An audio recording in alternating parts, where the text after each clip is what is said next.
Te entregamos toda la información, la opinión y el debate sobre los temas que a ti te interesan.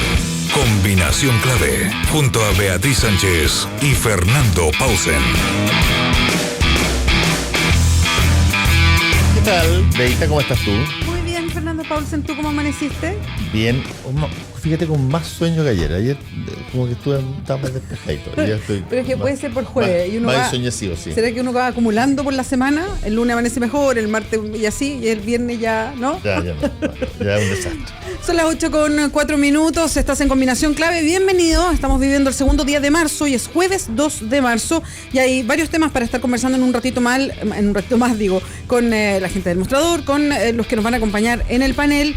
Tiene que ver con el enfrentamiento que hay en el Parlamento de comisiones investigadoras, lo que es muy clásico después que hay una noticia que provoca algo en los sectores políticos. Bueno, hay enfrentamiento de comisiones investigadoras, la tuya y una más, parece que es como el concepto así en las comisiones investigadoras.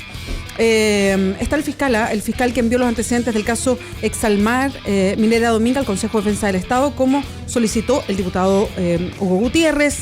Está también reformalización en el caso Penta. El CERNAC ofició a ESVAL, Aguas Andinas y ESBIO por los masivos cortes de suministro de agua, pese a que Aguas Andinas por lo menos había dicho que no correspondía que hubiese indemnizaciones, pero bueno, finalmente no es algo que determinen ellos, lo podrán determinar tribunales. Lástima que esa compensación puede terminar llegando en 5 años más. Son las 8:05, esto es Combinación Clave. Combinación Clave, información, opinión y debate, solo por la 92.9. Quédate en la clave. Decía recién 8:05 y estamos con nuestra próxima entrevistada en el estudio. Justo cuando se está por comenzar el año escolar, si bien hay algunos colegios que ya entraron durante esta semana, lo masivo, lo formal o lo oficial, si ustedes quieren, parte el próximo lunes. Hay varios temas que están dando vuelta en el sector. Uno de ellos es la quiebra de la Universidad Arcis, se conoció ayer. Está la implementación de la gratuidad y la ley para la educación superior, y es por eso que está con nosotros Valentina Quiroga, subsecretaria de Educación. Valentina, ¿cómo está? Muchas gracias por acompañarnos. Muy buenos días, Fernando, Beatriz, saludar también a todos quienes nos están escuchando. Bueno, partamos, Valentina, por el caso de la Universidad Arcis. ¿Qué contempla? Porque lo que tenemos en la cabeza es lo que pasó con la Universidad del Mar. ¿Qué contempla que una universidad quiebre? Bueno, primero, efectivamente, esta es una situación que no solamente nos tiene preocupados, sino que también muy ocupados desde hace bastante tiempo. Primero, dar un contexto general, porque la situación en la que se produce la quiebra de la Universidad de Arcis es totalmente distinto al escenario que el país enfrentaba cuando ocurrió el escenario de la Universidad del Mar.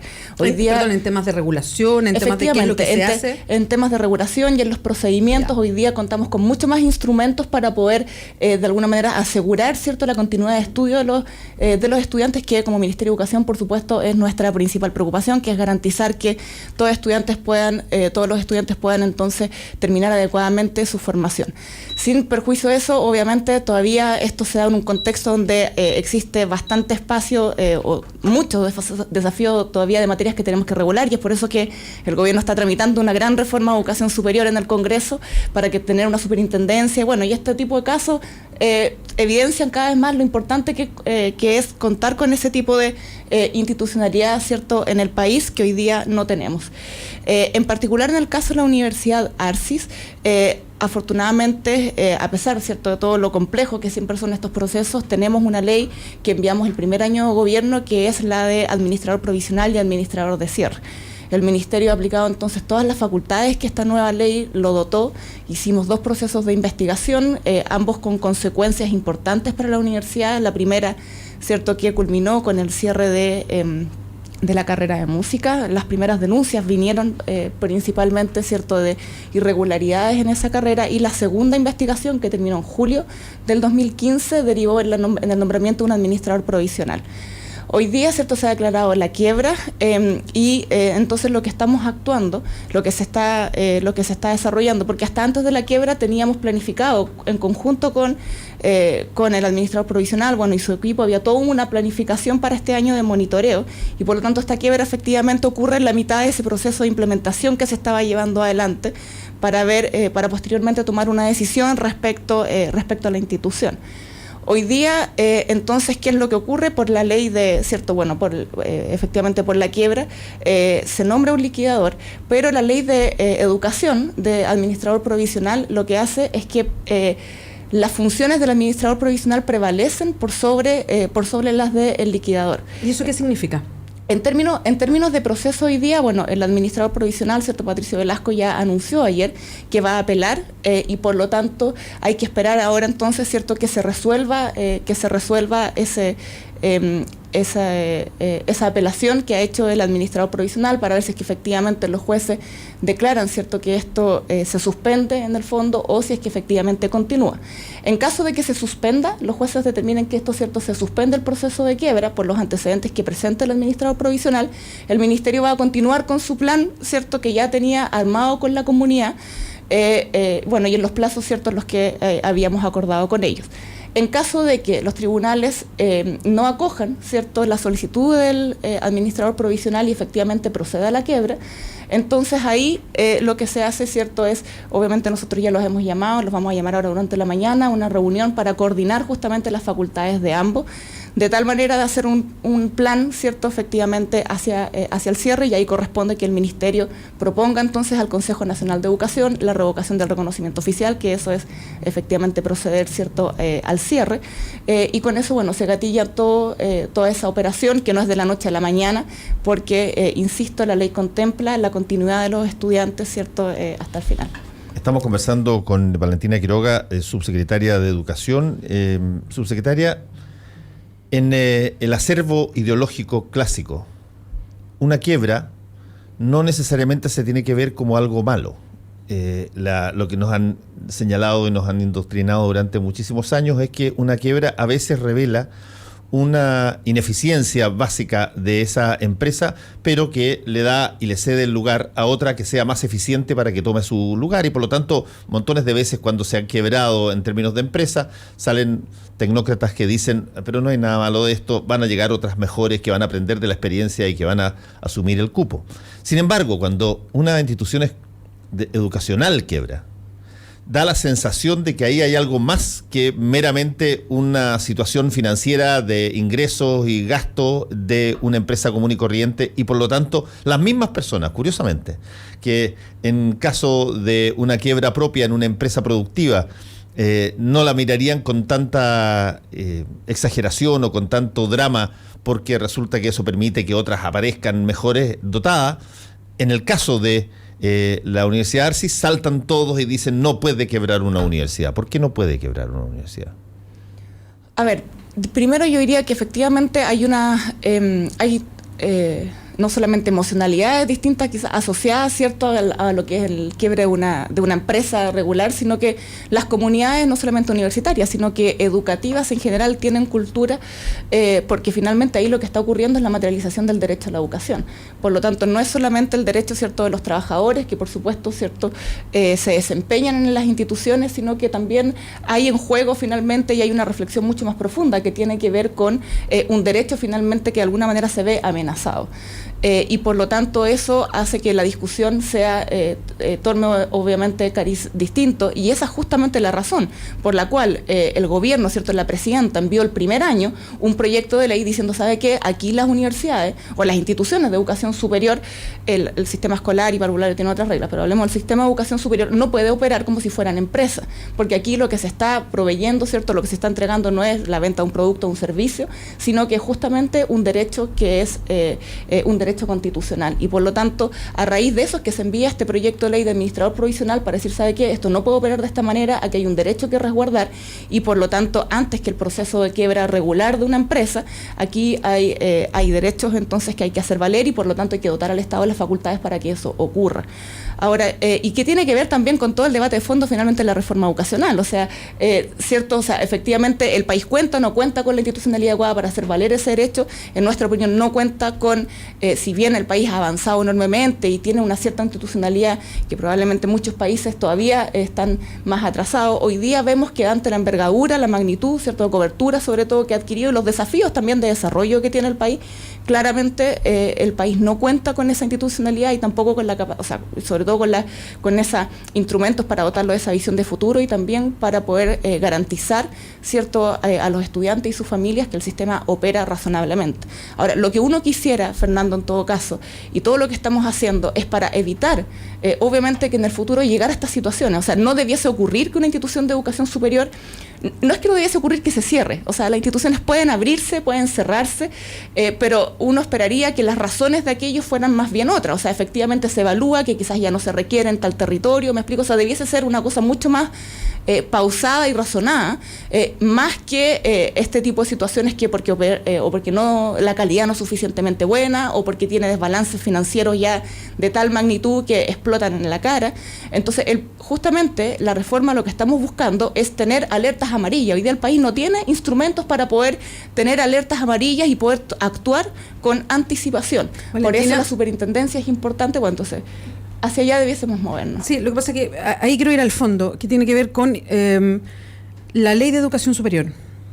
Todo lo que ha sido implementar la reforma educacional, y aquí me refiero a todos los aspectos, ha sido súper duro, pero por una cuestión muy de fondo, que es la mirada ideológica que existe respecto al rol del Estado en la educación pública, o en la educación en general. Aquí no nos engañemos, esto es el fondo. Entonces, ha sido realmente una discusión enorme respecto a o sea, partiendo desde la selección, que uno podría pensar, mira, hasta otros aspectos.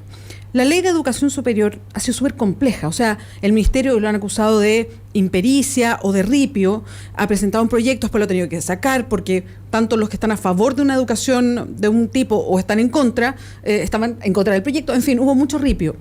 La ministra lo último que declara es que van a acotar el proyecto de educación superior, que va a ser más pequeño, que la idea es sacarlo en este año. Cuando la mirada que hay sobre este mismo desorden de la educación superior, uno diría, pucha, qué ganas de que fuera un proyecto realmente pensado y en grande. Entonces, mi pregunta es, lo que se quiere es poner un poquito de norma, y lo voy a decir tal cual, un poquito de norma para que no esté la escoba que está hoy día, donde cada uno hace lo que quiere, o efectivamente vamos a tomar la discusión compleja y hacer algo grande y preguntarnos de fondo qué queremos de la educación superior, o eso ya no es posible por lo que significa una discusión larga, compleja, dura y que es ideológica. A ver, nosotros, por un lado, la verdad es que estamos bastante contentos con lo que se ha hecho hasta ahora. O sea, hemos visto, ¿cierto? Efectivamente, el debate ha sido tremendamente fuerte, complejo, en particular, obviamente, para el gobierno, que ha ido, ¿cierto?, llevando adelante con la voluntad de la presidenta, ¿cierto?, todos estos cambios. Pero la verdad es que yo creo que el país ha ido avanzando y ha ido tomando ciertos consensos. No olvidamos que ya toda la reforma de educación parvularia fue aprobada, aunque efectivamente era un sector con menos diferencias ideológicas respecto a los otros dos niveles educativos. En el caso de educación escolar, también prácticamente ya toda la reforma ahí está legislada, nos queda solamente desmunicipalización, pero en enero ya se dieron pasos importantes, ya estamos en tierra derecha para entonces avanzar en terminar, ¿cierto?, de tramitar el proyecto de desmunicipalización, que es un proyecto emblemático. No por eso significa que no vayamos a tener un fuerte debate en el trámite que queda, pero estamos confiados en que eso va a salir. Y en educación superior, efectivamente, es donde preveíamos, ¿cierto?, que la discusión iba a ser bastante fuerte. Respecto a lo que vamos a tramitar, la ministra ha sido clara, nosotros no vamos, efectivamente, el proyecto de ley en términos de su articulado es enorme, tiene una gran cantidad de artículos y por lo tanto lo que estamos haciendo es hacer una revisión, pero no va a haber nada sustantivo en el fondo que sea dejado de lado. O sea, que el país tiene que dar el debate de fondo y por lo tanto el proyecto de ley va a cumplir con sus objetivos de tener, ¿cierto?, una institución que dé garantía, ¿cierto?, para mejorar la calidad, o sea, para asegurar la calidad de las instituciones, o sea, que la acreditación sea efectivamente obligatoria. No puede ser que tengamos, por ejemplo, bueno, en el caso de la Universidad Arcis perdió la acreditación hace un tiempo, o sea, no puede ser que el país la acreditación sea voluntaria. Vamos a seguir adelante con una superintendencia de educación, ¿cierto?, fuerte, que tenga efectivamente las facultades para adelantarse, para para fiscalizar con todo lo que, no solamente la superintendencia, sino que todo el marco regulatorio asociado, ¿cierto? No sacamos nada solamente con crear la institución si es que no tenemos el marco regulatorio. Por lo tanto, el debate sabemos que va a ser fuerte, pero tiene que ser así, o sea, el país se tiene que poner de acuerdo, esta situación no puede continuar y por lo tanto toda nuestra energía y optimismo puesto en que el país va a tener y adquirir la madurez para que entre todos, ¿cierto?, las instituciones democráticas podamos salir adelante. Así es que lo que decía la ministra es, y que es justamente lo que estamos trabajando, son solamente sacar elementos más bien reglamentarios, porque efectivamente el proyecto de ley tenía varios procedimientos regulados que no es necesario efectivamente que estén a nivel de la ley, pero lo sustantivo, el debate va a ser, va a ser completo. Estamos conversando con la subsecretaria Valentina Quiroga de Educación. Hay situaciones que son complejas y la educación en materia de políticas públicas. O pongámoslo apasionante. Sí, pero lo que pasa, yo dificulto que haya otro ministerio que haya donde hayan rodado tantas cabezas y donde haya pasado tanta discusión como el tema educacional. A veces las cosas se venden de una manera súper tajante, como si esta cosa fuera una situación física, y por lo tanto basta mover un cubo de aquí para allá y sacar una cosa por aquí, meter un pizarrón por allá y las cosas van a cambiar.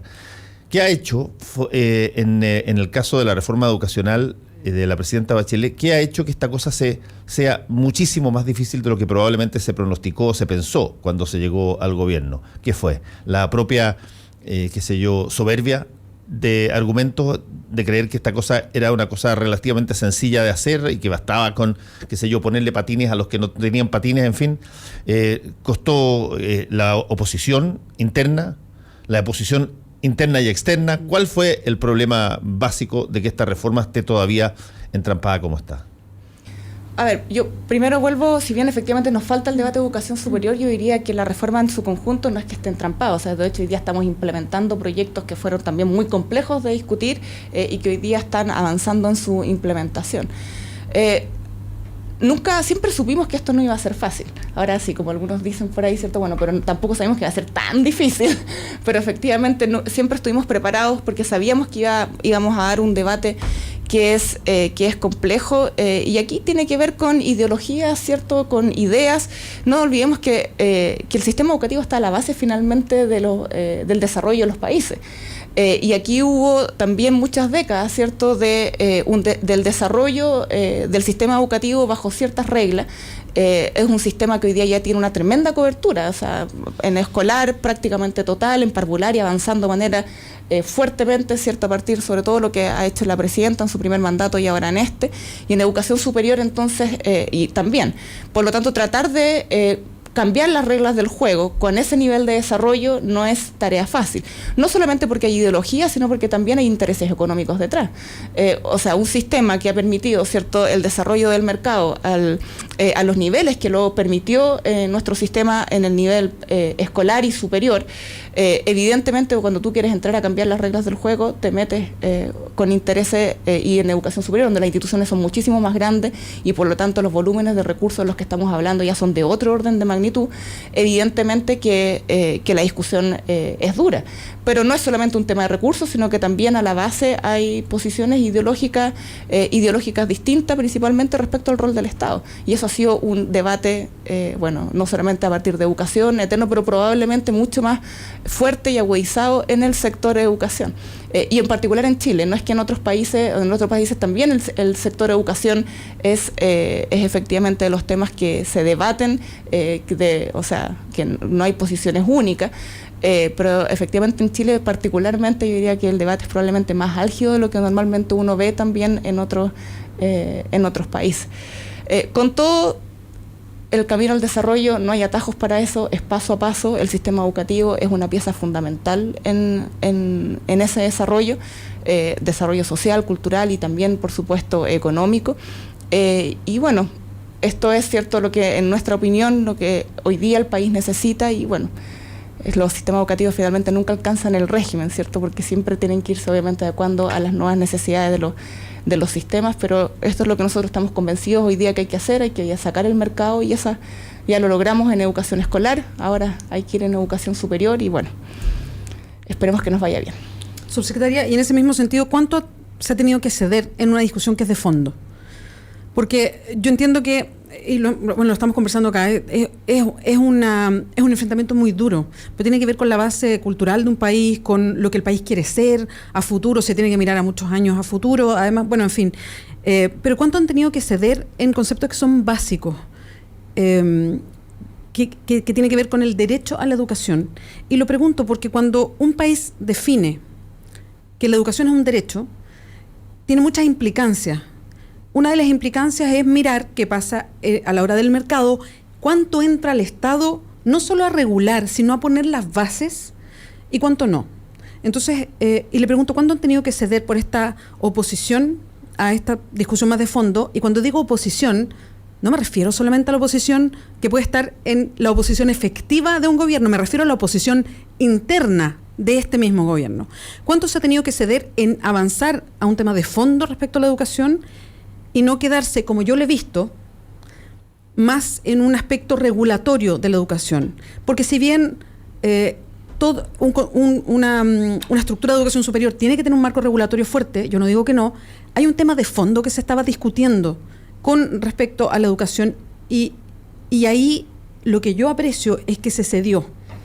Y a lo mejor nos vamos a quedar con una ley más regulatoria, entendiendo que así es el mercado y no un tema profundo diciendo la educación superior es un bien de mercado.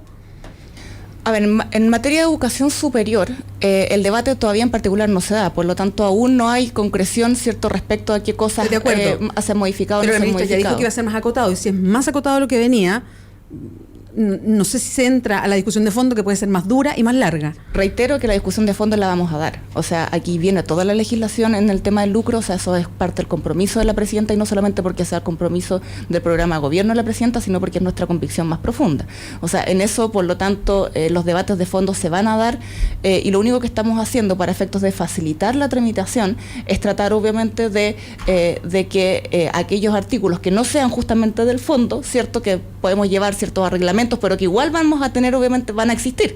O sea, todas esas cosas que son más procedimentales pueden quedar perfectamente en estructuras más livianas, que no significa que no existan, que van a existir, pero obviamente el marco y el debate de fondo lo da justamente la ley. Por lo tanto, la discusión de fondo la vamos a dar, y en ese sentido, bueno, nosotros vamos a pelear, vamos a defender todo lo que hemos comprometido, pero también quisiera decir algo a propósito de la reflexión que estabas haciendo.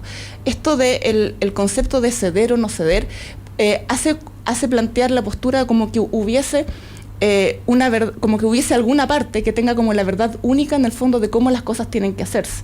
Un tema tiene que ver efectivamente con las convicciones, ciertos esos elementos que uno los pelea a fondo, pero si vemos, por ejemplo, la discusión de los proyectos de ley ya aprobados, porque esta misma discusión, de alguna manera, con sus particularidades, ya la dimos en educación escolar, y en educación escolar los proyectos que hemos tramitado tuvieron una gran cantidad de indicaciones, y ahí uno más bien no habla de ceder o no ceder, o sea, se terminó con el lucro, bueno, o sea, está hoy día en implementación, pero la ley finalmente se aprobó que se terminó con el lucro, se terminó con la selección, ¿cierto? Y estamos avanzando también, instalando la gratuidad en el sistema escolar. Y finalmente todo ese producto de indicaciones tiene que ver también con un proceso en donde como nosotros como gobierno también lo asumimos con mucha humildad. O sea, hay un aprendizaje en todos los actores, no solamente en el gobierno, de cómo hacer esas cosas. Obviamente se presentan indicaciones que van en contra de la idea matriz de los proyectos y esas nosotras obviamente no las acogemos, pero sí, y por lo tanto hemos dado la pelea con las convicciones, ¿cierto?, más fuertes, pero por lo tanto a veces que se entiende como que siento que el debate sano democrático a veces se confunde con esta idea de que se cede o no se cede, cuando la verdad tiene que ver con un país que va colectivamente avanzando. En materia escolar no se cedió en ese sentido, en materias de convicciones no se cedió en absolutamente nada. Se está llevando adelante tal cual, cierto, lo que queríamos empujar, que era fin al lucro, la selección, cierto, al copago, con una carrera docente para los profesores, y también ahora lo que... ¿En selección no vendrán cambios? No, y selección se está implementando, de hecho no, ya yo sé, pero se estaba pidiendo cambio específicamente para los llamados emblemáticos, en fin.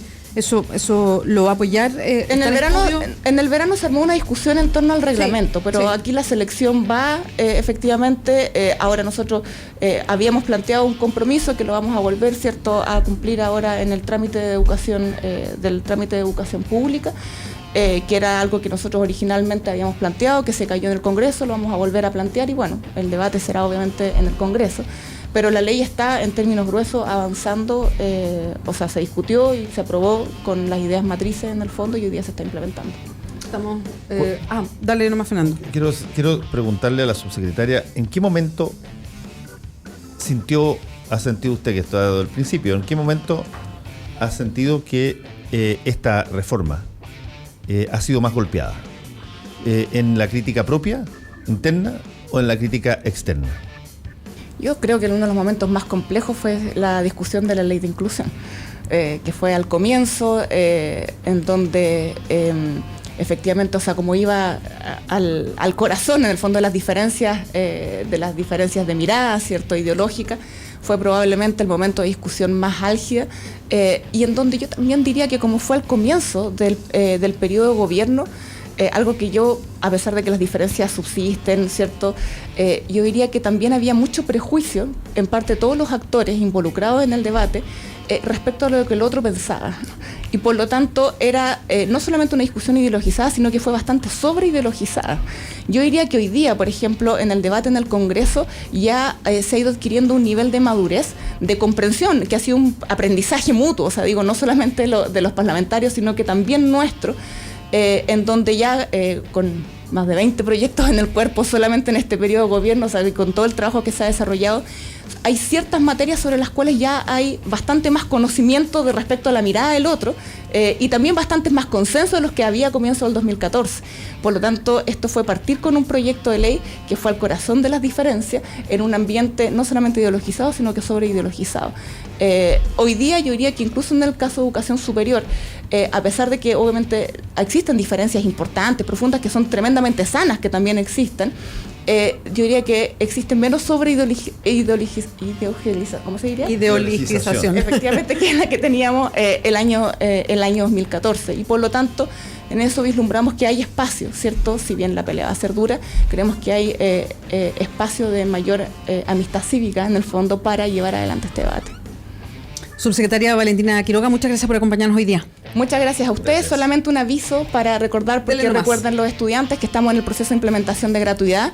Así es que ya hemos entregado, ¿cierto?, 95.000 estudiantes, casi 95.000 ya han sido beneficiados, pero que no olviden que hasta el 8 de marzo hay tiempo para apelar a la resolución del Ministerio en caso que no estén de acuerdo con lo que el Ministerio ha dicho. En particular, los estudiantes afectados por el incendio pueden pedir una reevaluación, cierto, producto de su cambio en sus condiciones económicas, y hasta el 20 de marzo aquellos estudiantes que por diversas razones no postularon en el proceso regular del año pasado a beneficios, ¿cierto?, gratuidad u otros beneficios estudiantiles, tienen hasta el 20 de marzo para poder hacerlo. Así es que para que no se quede nadie fuera de la gratuidad, que nos ha costado... ¿Eso se hace dónde? Eso se hace a través de las páginas de la postulación. Los que no han hecho nada hasta el momento y postulan por primera vez hasta el 20 de marzo a través de gratuidad.cl o beneficiosestudiantiles.cl, y los que están apelando lo hacen también un primer paso en la página web y después tienen que dirigirse al Ministerio a llevar la documentación que acredite en el fondo el proceso de apelación. Así es que todos a postular, porque estamos dando una pelea fuerte para que efectivamente todos sean la mayor cantidad de estudiantes beneficiados. Eso. Muchísimas gracias a ustedes. Gracias, subsecretaria. La subsecretaria de Educación, Valentina Quiroga, conversando con nosotros acá en Combinación Clave. Estos son algunos consejos para hacer un sour peruano perfecto. No poner hielo para que no quede aguado. Para asegurarse que esté bien helado, ponerlo 30 minutos en el congelador y luego 5 segundos en la licuadora. Así se obtiene un verdadero sour peruano con una espuma perfecta, como si te lo sirvieran en un restaurante. Secreto Peruano Sour, el secreto del sour peruano.